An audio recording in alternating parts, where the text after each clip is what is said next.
बच्चों, विद्या learning classes में आप सभी का स्वागत है। आप सभी को सुप्रभात।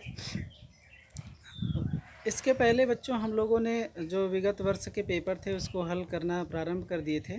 तो उन नियमों के आधार पर जो हिंदी पेडागॉजी से संबंधित नियम बताए गए थे, उन नियमों के आधार पर ही हम लोग प्रश्नों को हल कर रहे थे और बहुत आसानी पूर्वक बिना प्रश्नों को पढ़े भी हमने बहुत सारे प्रश्नों को हल किया। उसी प्रकार से कुछ और भी आगे मैं प्रश्न लेकर के आया हूँ। तो आज मैं आप लोगों को आगे प्रश्न को हल करना सिखाऊंगा। तो बच्चों, इसके पहले हम लोग 24 लगभग प्रश्न हल कर चुके थे, 24वें तक। नेक्स्ट यहाँ से स्टार्ट है। तो हिंदी भाषा के प्रश्न पत्र में आप किस प्रश्न को सबसे बेहतर मानते हैं? ठीक है, ये प्रश्न है। अब देखते हैं कि कौन सा प्रश्न आपका अच्छा है। और ये ध्यान रखिएगा कि हमको करना क्या है। हमको बच्चों का प्रतिभाशाली बनाना है, सृजनशील बनाना है और बच्चे का भाषा अधिगम कराना है और भाषा का विकास कराना है, जिससे उसका कम्युनिकेशन डेवलपमेंट हो सके। अब कैसे हो जाएगा, वो कौन सी एक्टिविटी है जिसके आधार पे हम बच्चे को ये सब बना सकते हैं? तो देखते हैं। संज्ञा की परिभाषा बताइए। क्या बच्चा सिर्फ संज्ञा की परिभाषा बताने से उसका कम्युनिकेशन डेवलपमेंट हो पाएगा? वो तो एक दो लाइन की परिभाषा बता करके खाली हो जाएगा। तो ये एक्टिविटी बहुत अच्छी नहीं मानी जाएगी, क्योंकि सिर्फ संज्ञा की परिभाषा बताने से बच्चे के अंदर कम्युनिकेशन डेवलपमेंट नहीं हो पाएगा। फिर कह रहा है लाल बहादुर शास्त्री के बचपन का नाम क्या था? ठीक है। तो सिर्फ अगर एक लाइन का प्रश्न है या एक शब्द का प्रश्न है कि बच्चा अगर लाल बहादुर शास्त्री के बचपन का नाम बता देता है, तो क्या उससे वो प्रतिभाशाली बन पाएगा? क्या उससे भाषा का विकास हो रहा है? तो कहीं ना कहीं इससे भी भाषा का उतना विकास नहीं हो पाएगा। ठीक है। फिर कह रहा है कि बाबा भारती क्यों उदास थे?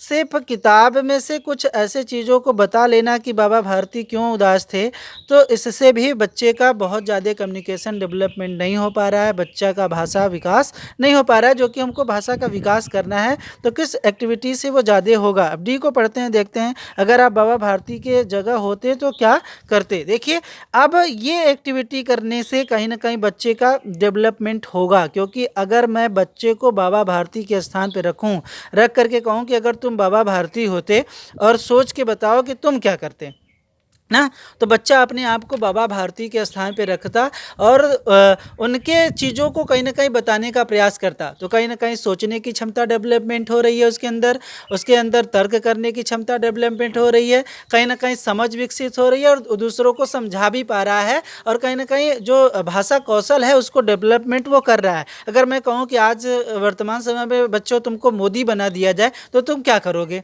अब देखिए, बच्चा मोदी बन करके कहीं ना कहीं सोच रहा है, समझ रहा है, चिंतन कर रहा है और बातों को बता रहा है। तो यहाँ पे उसका डेवलपमेंट सबसे ज़्यादा होगा। इसलिए जो एक्टिविटी है, बेस्ट एक्टिविटी, वो डी ऑप्शन आपका सही हो जाएगा। ठीक है। फिर इसके बाद है प्रश्न। आप मत पढ़िए, प्रश्न को पढ़ने की ज़रूरत नहीं है। बिना प्रश्न पढ़े आप पेडागॉजी को अगर समझ गए हैं तो उत्तर देने का प्रयास करिए।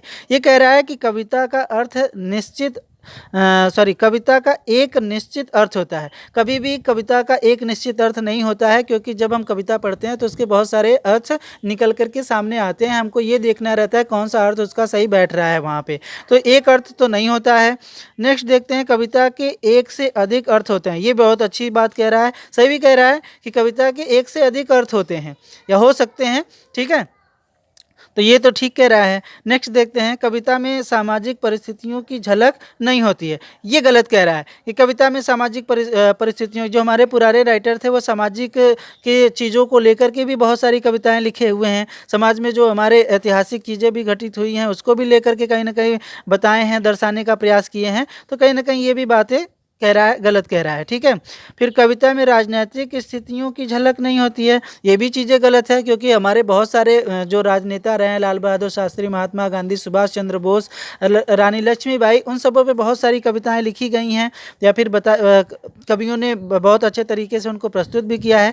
तो ये कहीं ना कहीं तीन एक्टिविटी जो है वो बहुत अच्छी नहीं है, सबसे या गलत है। यहाँ पे जो आपका बी ऑप्शन सही हो जाएगा। ठीक है। फिर उसके बाद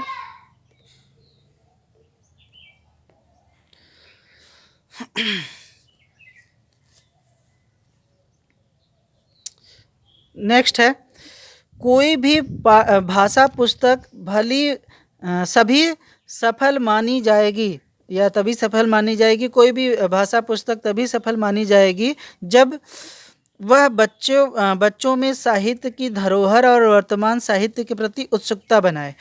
देखिए, ये कह रहा है कि जब बच्चों में साहित्य धरोहर और वर्तमान धरोहर, जो हम बच्चों के ऐतिहासिक जो हमारी चीज़ें रहे हैं उनको भी बताएं और साहित्य के प्रति उनको परिचित कराएं, जो हमारी सभ्यता संस्कृति ये सारी चीज़ें रही हैं उनके बारे में अवगत कराएं। फिर उसके बाद वर्तमान साहित्य के प्रति भी उत्सुकता कराने का प्रयास करें कि जो वर्तमान साहित्य है इस समय उसके प्रति भी उनको हम जोड़ें, समझाएँ, बताएँ सारी चीज़ें, तो बच्चा कहीं ना कहीं चीज़ों को ज़्यादा समझ विकसित करेगा। अच्छी एक्टिविटी है। वह बच्चों को प्राचीन साहित्य की पूरी जानकारी दें। सिर्फ बच्चे को प्राचीन साहित्य के बारे में बताना ही बच्चे का कम्युनिकेशन डेवलपमेंट नहीं हो पाएगा। ठीक है। वह बच्चों को व्याकरण के नियमों को परिचित कराए। हमें देखिए, मैंने बार बार आप लोगों को बताया है कि सिर्फ व्याकरण के नियमों को परिचित कराना, क्योंकि हमें 1 to 5 तो बच्चों को व्याकरण का नियम बताना ही नहीं है, क्योंकि उनको व्याकरण की समझ उतनी होती नहीं है, इसलिए थोड़ी बहुत चीज़ें हो पाती हैं। तो अगर कहा जाए तो 1 to 5 इसका कुछ बहुत ज़्यादा रोल नहीं है। 6 to 8 में हम कुछ नियमों से परिचित कराते हैं, लेकिन वो भी बहुत ज़्यादा कारगर सिद्ध नहीं होते हैं, इसलिए बच्चों को हम व्याकरण के नियमों से परिचित कराने से हमें बहुत ज़्यादा उनका कम्युनिकेशन का डेवलपमेंट नहीं हो पाएगा। वह बच्चों को केवल प्रसिद्ध साहित्य से परिचित कराए। देखिए, अब जहाँ पर प्रश्न में केवल आ जाए तो कहीं ना कहीं सीमित कर दे रहा है कि नहीं, क्योंकि वो सिर्फ और सिर्फ साहित्य की बात कर रहा है और सिर्फ साहित्य के परिचय कराने से बच्चे का कम्युनिकेशन डेवलपमेंट नहीं होगा, बच्चा प्रतिभाशाली नहीं बनेगा, बल्कि हम उसके साहित्य के धरोहर को भी क्या कर रहे हैं, परिचित कर रहे हैं, जो पुरानी धरोहर रही है या फिर जो हमारे साहित्य में चली आ रही है, और वर्तमान साहित्य के प्रति हम उसको उत्सुक कर रहे हैं कि जो वर्तमान समय में कहीं ना कहीं चीज़ें घटित की हो रही हैं और उससे संबंधित जो साहित्यिक विधाएं बन रही हैं उसमें हम क्या कर रहे हैं, उत्सुकता कर रहे हैं, उसके अंदर क्षमता डेवलपमेंट कर रहे हैं। तो जब बच्चे का क्षमता डेवलपमेंट होता है, वो प्रोत्साहित होता है, सक्रिय होता है, वो हमेशा बेस्ट एक्टिविटी मानी जाती है। तो ए ऑप्शन आपका सही हो जाएगा। नेक्स्ट प्रश्न है, भाषा की कक्षा को एक समावेशी कक्षा बनाने के लिए आवश्यक है। समावेशी इंक्लूसिव एजुकेशन। अब उसके लिए देखिए क्या आवश्यक है। पहला है कि पाठ्यक्रम को कम कर दिया जाए।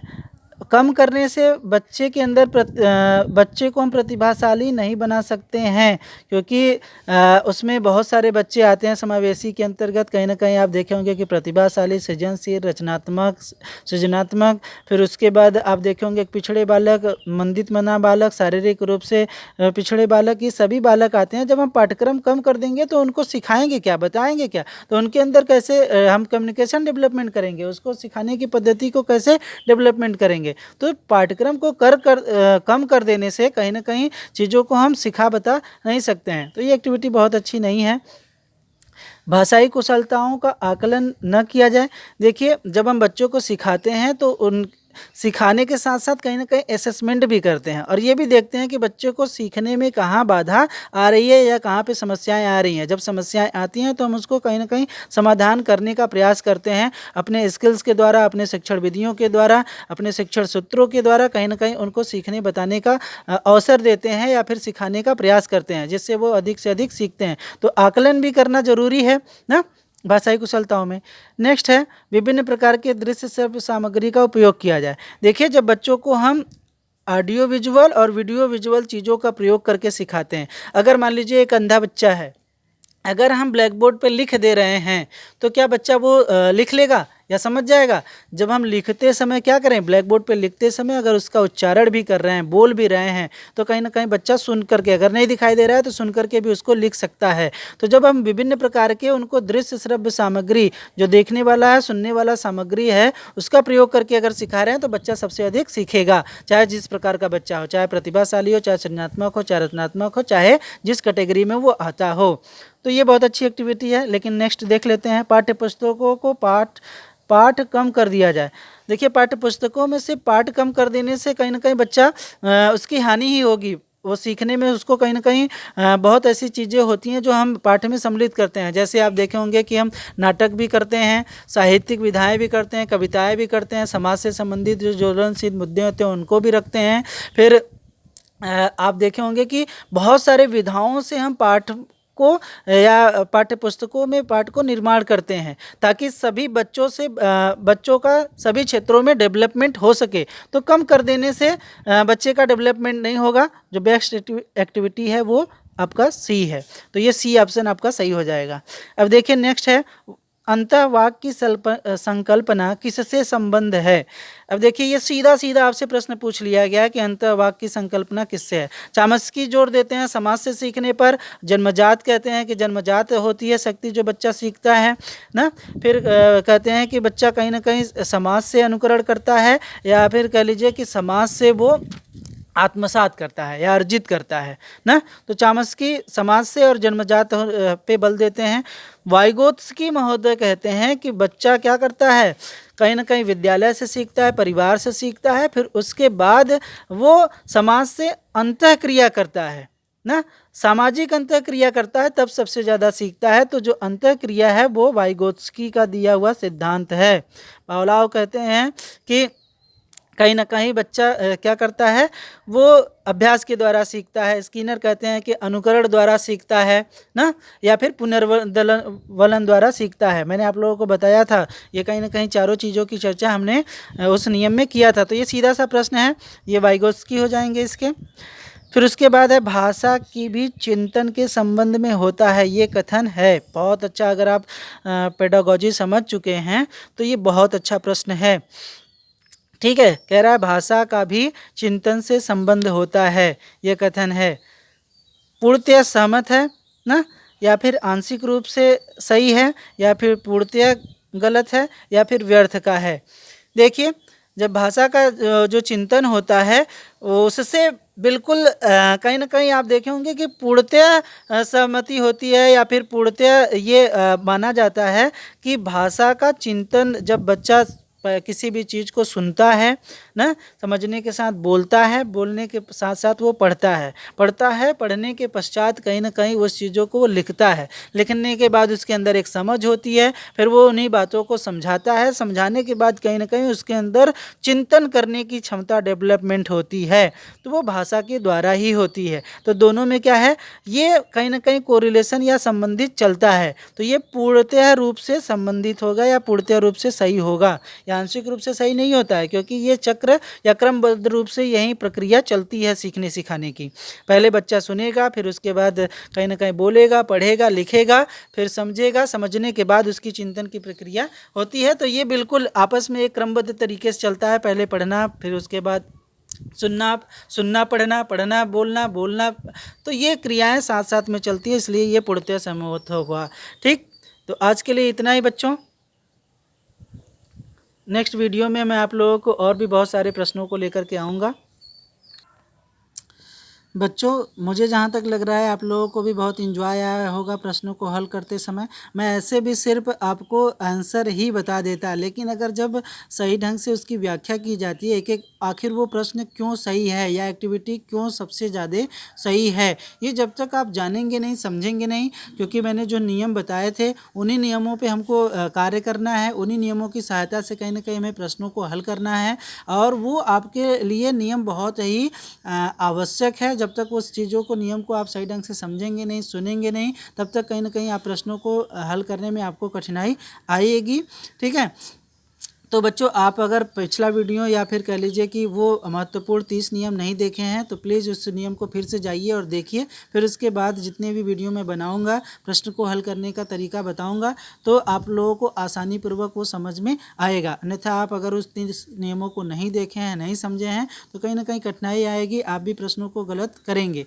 तो मैं और भी बहुत सारे प्रश्नों को लेकर के आने वाला हूं आगे, और आपको और भी आनंद आएगा हल करने में। ठीक है, आज के लिए इतना ही, धन्यवाद।